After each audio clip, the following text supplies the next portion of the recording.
pekee. Bwana Mungu, mwana kondoo wa Mungu, mwana wa Baba, mwenye kuondoa dhambi za ulimwengu, utuhurumie.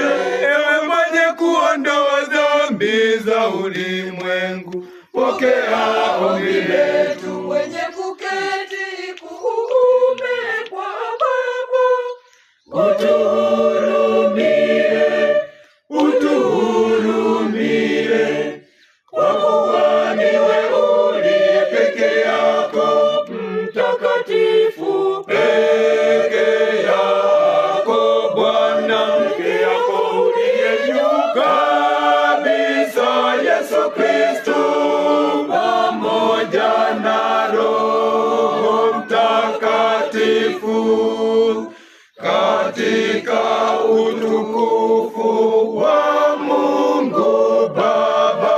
Amen.